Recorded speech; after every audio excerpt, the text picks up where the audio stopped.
आप सभी का फिर से एक बार स्वागत है। और आज के इस वीडियो में हम लोग 5 का दम सेशन को आगे कंटिन्यू करते हैं और इसमें भी आपको अलग अलग 5 प्रश्न मिलेंगे जो आपके आगामी एग्जाम के लिए बहुत ही बेहतरीन सवाल साबित होने वाला है। ALP technician, NTPC, RRB JEE कोई भी एग्जाम हो, ऐसा प्रश्न आपको वहां देखने को मिल सकता है। तो इसको इजीली रूप से हम कैसे सॉल्व कर पाएंगे वो देखिएगा और बनाने का प्रयास कीजिएगा। जिनसे बनेगा कमेंट करके जरूर बताएं, ठीक है। चलिए, आज का सबसे पहला सवाल है कि कुछ श्रमिक हैं, यानी कि मजदूर, श्रमिक मीन्स मजदूर, कुछ श्रमिक एक साथ कार्य करते हुए किसी कार्य को 20 दिन में पूरा कर सकते हैं।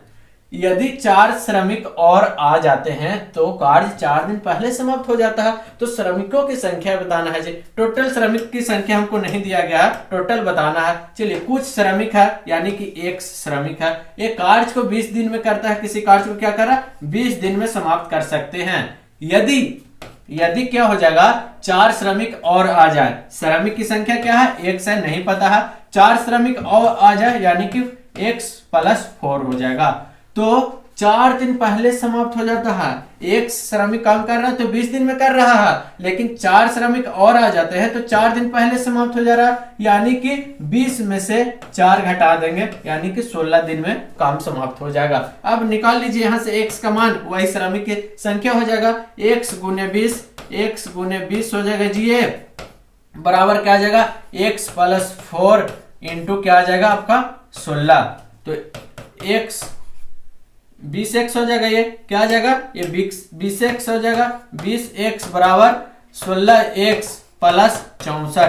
तब यहां से निकाल लीजिए, 16x इधर चल जाएगा तो 20 में से 16 जाएगा तो क्या आ जाएगा, 4x बराबर क्या आ जाएगा 64, यानी कि x बराबर आपका आ जाएगा 16, यानी कि 16 श्रमिक हो जाएगा। टोटल क्या हो जाएगा, 16 श्रमिक। Option number A is the correct answer. तो इस तरह से आप लोग सॉल्व कर सकते हैं। कॉन्सेप्ट समझिए, बाकी अपने आप बन जाएगा। और प्रैक्टिस पे ध्यान दीजिए, ज्यादा से ज्यादा प्रैक्टिस कीजिए। दूसरा प्रश्न की ओर चलते हैं हम लोग, और ये रहा आपके सवाल, बहुत ही अच्छा सवाल है, ट्रिगो से है। देखिए, दीवार से सटी एक सीढ़ी के उन्नयन कोण 60 डिग्री है। तो सीढ़ी का पायदान दीवार से 4.6 मीटर की दूरी पे है। तो सीढ़ी की लंबाई बोल रहा है जी। सीढ़ी का लंबाई क्या हो जाएगा, देखिए यहाँ पे मैं बताता हूँ। ये क्या हो गया, आपका दीवार हो गया, और दीवार से सटी एक सीढ़ी है। सीढ़ी कैसे चल रहता है, इस तरह से रहता है, एक सीढ़ी है। अब यहाँ पे उन्नयन कोण दिया गया है कितना, 60 डिग्री का उन्नयन कोण दिया गया है जी। अब बताइए कि सीढ़ी का पायदान दीवार से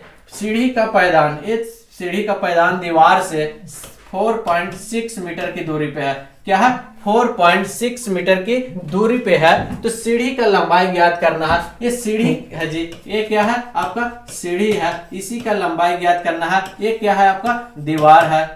तो सीढ़ी का लंबाई ज्ञात करना है, यानी कि x आपको निकालना है। x का मान यहां से निकालेंगे, तो कैसे निकालेंगे, देखिए। तो एक आप पढ़े होंगे, कोस 60 बराबर, कोस थीटा बराबर क्या होता है आपका आधार बटा कर्ण होता है। पढ़े हैं ना, क्या होता है, ये आधार है, ये कर्ण है, कोस 60 है। तो कोस 60 बराबर क्या हो जाएगा, 1/2 मान हो जाता है। आधार क्या है, तो 4.6 है सर। कर्ण क्या है, x से निकालना है, यानी कि सीढ़ी का लंबाई निकालना है। तो x बराबर क्या आ जाएगा आपको 9.2 मीटर, यानी कि सीढ़ी की जो लंबाई हो जाएगा 9.2 मीटर हो जाएगा जी। 9.2 मीटर हो जाएगा।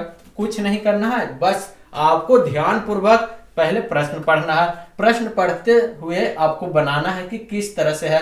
आपको दीवार से सटी एक सीढ़ी का उन्नयन कोण 60 डिग्री दिया गया था, और ये सीढ़ी का पायदान दीवार से 4.6 मीटर है उसका दूरी। सीढ़ी का लंबाई ज्ञात करना है। तो यहाँ से आपको जो फार्मूला लगेगा, कोस 60 डिग्री वाला फार्मूला लगेगा। कोस 60 डिग्री बराबर क्या होता है 1/2। आधार दिया गया है 4.6 और कर्ण ये होता है, तो कर्ण आपका x निकालना है। सीढ़ी की लंबाई आप यहाँ से आराम से निकाल सकते हैं, ठीक है। चलिए, बहुत ही अच्छा सवाल था। ऐसा सवाल आपको देखने को मिलता है, प्रीवियस ईयर क्वेश्चन ऐसा पूछा गया है। आज के ये तीसरा सवाल देखिए क्या बोल रहा है। एक महाविद्यालय में लड़कों और लड़कियों का अनुपात है जी। लड़का यानी कि बॉय और लड़की यानी कि गर्ल, दोनों का अनुपात दिया गया है 5:3 दिया गया है। उसमें से 50 लड़के महाविद्यालय छोड़ देते हैं, 50 लड़का छोड़ दिया और 50 लड़कियां महाविद्यालय में आ जाती है, तो अनुपात 9:7 हो जाता है। तो उस महाविद्यालय में लड़कों की संख्या कितनी है, समझिए बात को। क्या है, इसको 5x मानिए, इसको 3x मानिए। आपको क्या करना है, हमको 5x बटा क्या करना है, 3x करना है। लड़का ये है, लड़की ये है। लड़का 50 को छोड़ देता है तो -50, और लड़की 50 आ जाती है महाविद्यालय तो लड़की में 50 ऐड कर देंगे। तब क्या हो जाता है, जो रेशियो हो जाता है 9:7 हो जाता है। अब यहां से आराम से कर लेंगे कि नहीं, तिरछा तिरछे गुना, तो तिरछा तिरछे गुना कीजिए आप लोग, तो आ जाएगा आपका 7×5 = 35, x माइनस हो जाएगा 350 बराबर 9×3 = 27, x प्लस हो जाएगा 9×5 = 45 यानी कि 450।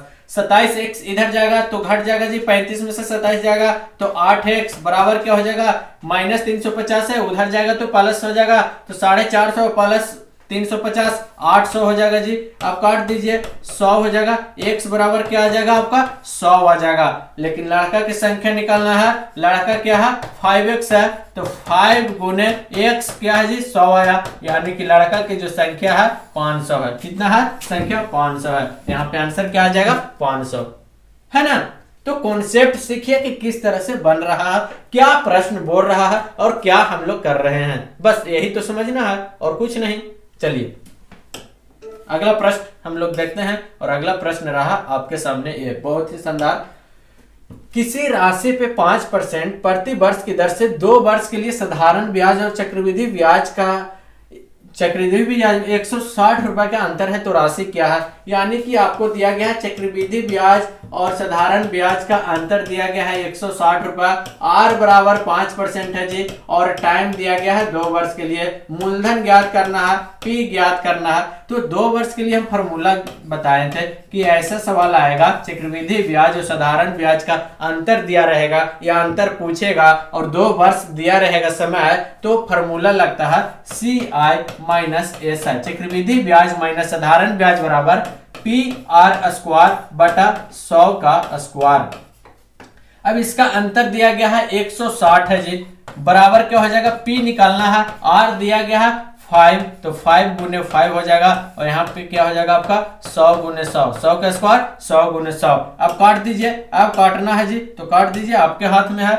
ये कट जाएगा जी 20 बार में, ये भी कट जाएगा क्या 20 बार में। अब P बराबर क्या आ जाएगा, P बराबर 16 दूनी 32 दूनी 64, 64 पे 3 0 यानी कि 64,000। मूलधन जो हो जाएगा 64,000। P आपका निकल गया, ऑप्शन नंबर बी। अगर बोलिएगा कि सर 3 वर्ष दे देगा तो 3 वर्ष के लिए भी फॉर्मूला बताए हैं, 2 और 3 वर्ष के लिए पूछता है, और 2 में से एक को कोई पूछेगा, ये पक्का है, लिख के ले लो, ठीक है। तो 2 वर्ष के लिए तो जान गए। तीसरा वर्ष के लिए अगर दे देगा कि 5% प्रति वर्ष की दर से 3 वर्ष के लिए साधारण ब्याज, तो 3 वर्ष अगर सवाल में रहेगा तो कुछ नहीं करना है, CI - SI क्या करना है, चक्रवृद्धि ब्याज माइनस साधारण ब्याज बराबर PR² इंटू 300 प्लस R बटा में 100 का क्यूब। ये फॉर्मूला आप लोग ध्यान से दिमाग में घुसा लीजिए, रख लीजिए, सेव कर लीजिए। बस 2 वर्ष के लिए ये और 3 वर्ष के लिए फॉर्मूला ये, इसी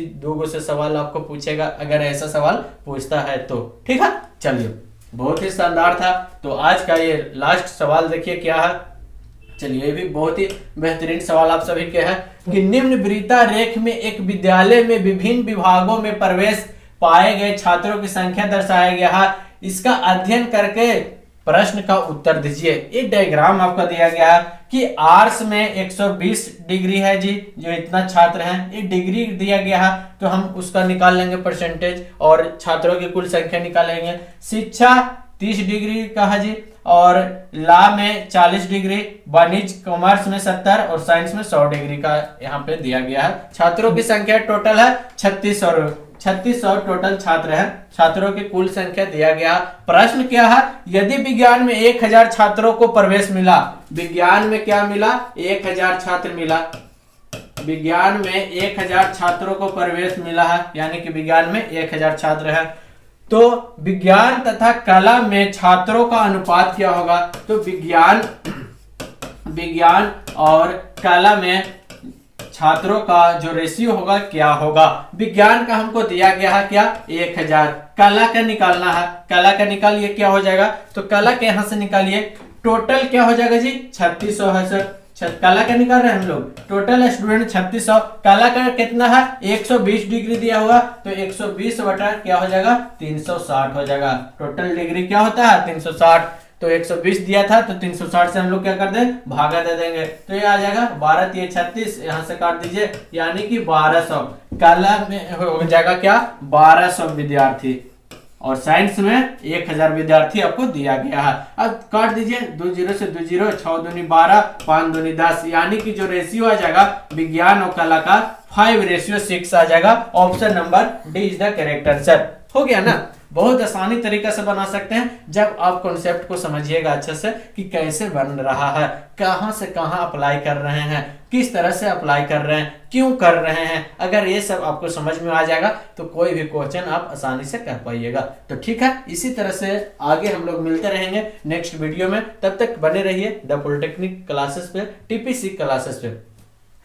ठीक है, तो इसी तरह से आप लोग बने रहिए टीपीसी कॉम्पिटिटिव क्लासेस पे, और हम लोग आगे वाले वीडियो में देखेंगे और भी बहुत बेहतरीन सवाल के साथ। थैंक यू, जय हिंद।